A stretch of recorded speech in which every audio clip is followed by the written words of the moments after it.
Great to see you. you. Okay. How are you? How are you, Minister? G7. Seusai dari Moskow, Rusia, Presiden Joko Widodo bertolak ke Uni Emirat Arab atau UEA pada Jumat 1 Juli 2022. Dalam kesempatan tersebut, Presiden Jokowi bertemu dengan sejumlah investor dan pengusaha UEA.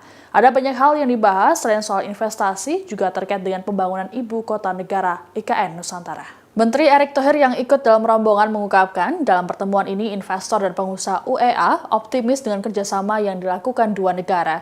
Setidaknya ada 4 poin yang dihasilkan dalam dialog antara Presiden Jokowi dengan para investor. Pertama, Indonesia dan UEA dapat menjadi partner yang menguntungkan di era yang penuh ketidakpastian ini, terutama dalam bidang logistik dan rantai pasok. Kedua, terkait dengan IKN Nusantara. Indonesia dalam hal ini perlu menyiapkan kota masa depan untuk penduduk usia muda. UEA sendiri optimis melihat hal ini sebagai sesuatu yang baik karena melihat percontohan kota-kota besar dunia yang jadi pusat pertumbuhan ekonomi masing-masing negara. Ketiga, soal pembangunan wisata laut dalam konteks ekonomi biru atau blue economy. Menurut Erick, Presiden Jokowi ingin agar pembangunan ekonomi biru tersebut dapat turut menjaga alam Indonesia, tidak sekadar mengeksploitasinya. Terakhir, yakni soal perbandingan kebijakan keuangan Indonesia dengan banyak negara.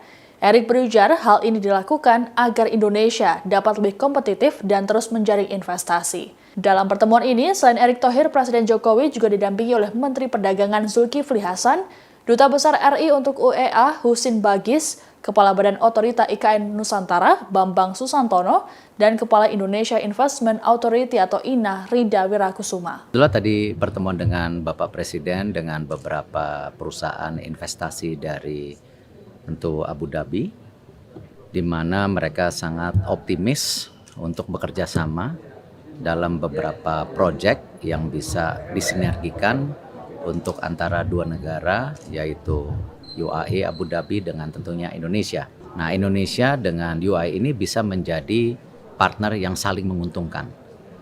Di mana Indonesia sebagai pusat daripada supply chains, karena Indonesia kaya dengan sumber daya alam, seperti energi, pangan, dan lain-lain. Secara bersamaan, UAE ini bisa menjadi jendela untuk Indonesia untuk melakukan transaksional daripada barang-barang kita ke luar negeri. Dan ini juga menjadi bagian pembukaan lapangan kerja yang sangat besar untuk Indonesia dan tentu bagaimana kita bisa memaksimalkan daripada kerjasama ekonomi. Terima kasih sudah nonton. Jangan lupa like, subscribe, dan share ya.